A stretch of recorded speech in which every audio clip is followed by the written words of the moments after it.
Teppo teki meille uusia leluja tän salille. Intialainen nuija Gada on välineen nimi. Ja se mikä näissä on se hyöty mikä näistä saadaan, niin nämä on ihan loistava lämmittelyväline ja olkapää rintarankahuoltoväline.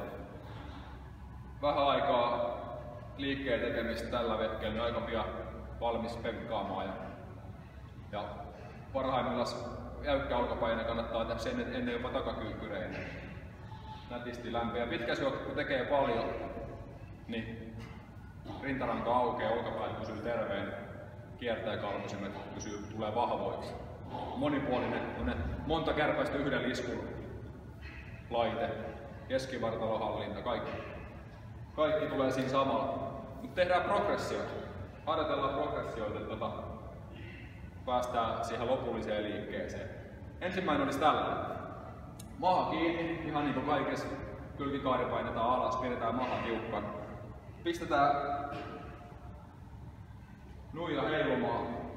Ja tässä on tarkoitus opetella pientä painosiirtoa, eli aina toisen puolen kantapää tiukasti lattiaa, lonkka kiertyy. Saadaan se kuulo liikkeelle. Ja juttu on se, että se pitää antaa mennä. Sitä opetellaan ensin, että uskaltaa päästää sen painon menemään. Siitä tulee swingi. Kaada swingi. Koko aika mahaa kiristetään. Pidetään se liikkeessä.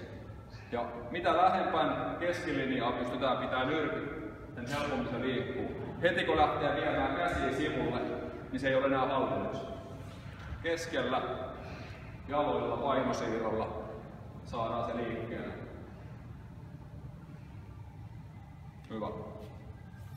Mutta tää oli vaan tällainen ensimmäinen kokeilu. Varsinaiseen liikkeeseen mennään, niin heitetään kuula ylöspäin. Nyrkit nava eteen. Tästä voidaan kokeilla ihan varovasti ensin.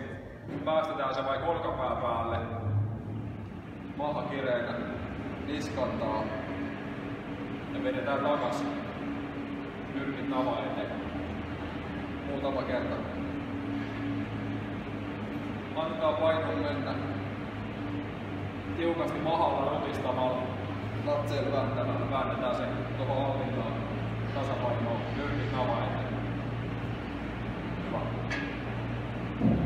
Mennään se eteenpäin. Jätetään se sitten takapuolen taa. Ja aletaan tekemään sitä samaa painosiirtoa, mitä tehtiin äsken ensiksi. Kuulo lähtee liikkeelle.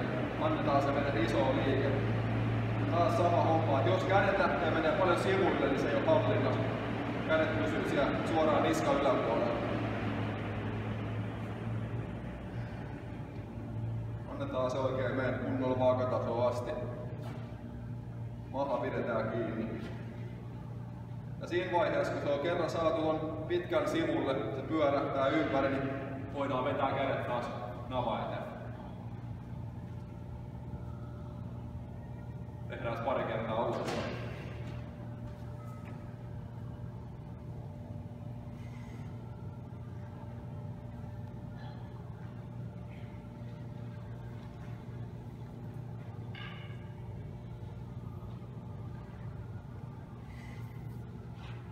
Vielä vaan pidät nyrkit ihan keskellä. Anna kanteen heiluttaa.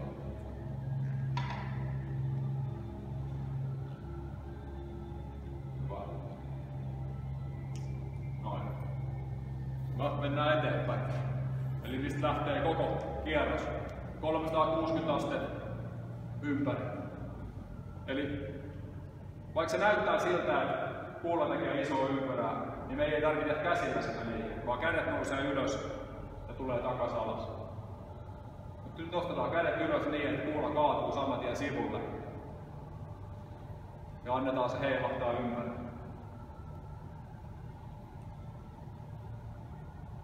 Kädet nousee, kuulla kaatuu suoraan sivulle. Tekee iso ympyrä. Jos sitä yrittää lihaksilla hallita, niin ei onnistu. Ja painaa sen verran paljon. Jos sen antaa mennä, odottaa, että vetovoimat auttaa meitä siinä hommat, niin tulee helposti. molempiin suuntiin. Tässä on 4 eri liikettä, 2 eri suuntaa, 2 eri käsiasentoa. 4 eri liikettä, vähän venyttää eri tavalla. Paljon toistoja peilin edessä ja alkaa sujumaan.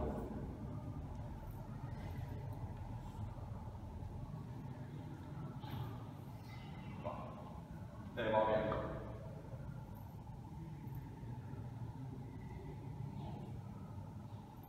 Hyvä. Nyt se heilahti vapaasti ja sulavasti. Heti kun sitä yrittää hallita, niin ei onnistu. You have to. Joo, kädet ylhäällä. Annetaan se mennä. Ei yritä hallita sitä käsillä, vaan se vetovoimat hoitaa sen liikkeen. Kunhan vähän autetaan sitä. Mä oon tehnyt hiukan tätä. Nyt se tuli paljon helpommin, kun mä pidän kädet paikalla. Joo. Kun jos tekee tätä liikkeen käsillä. Joo. Silloin se ei enää liiku. Tavallaan aina vetoliike tulee keskeltä ja itteen-päin. Jos sitä syötetään sivulle, niin se takaa ei pyöreä. Hyvän näköistä liikettä. Ja nyt se voidaan sitten tehdä eri variaatioita. Se 360 oli helpoin. Voidaan vaihtaa joka kerta suuntaa. Aina navan eteen nyrkin. Voidaan antaa heilua muutama kerran ja sitten vetää takaisin.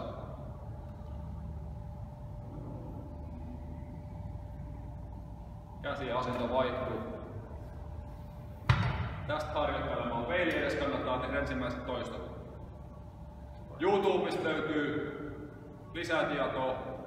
Semmonen herman niinku Paul Taras Volkovinski antaa parhaat opetukset intialaisista keiloista, persialaisista keiloista ja näistä nuijista. On 1 käden laitteet, 2 käden laitteet. Ja sitten on Chris Duffin jenkkivoimanostaja, mikä on tehnyt vähän samannäköisen tuotteen Shoulder Rock nimeltänsä. On tutkinut asiaa aika paljon kanssa ja saanut hyviä tuloksia.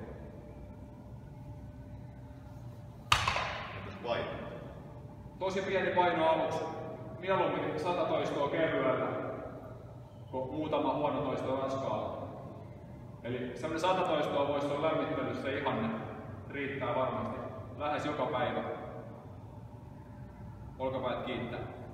Pari pieni vinkkiä tai virheenkorjausta vielä. Esimerkiksi painosiirto.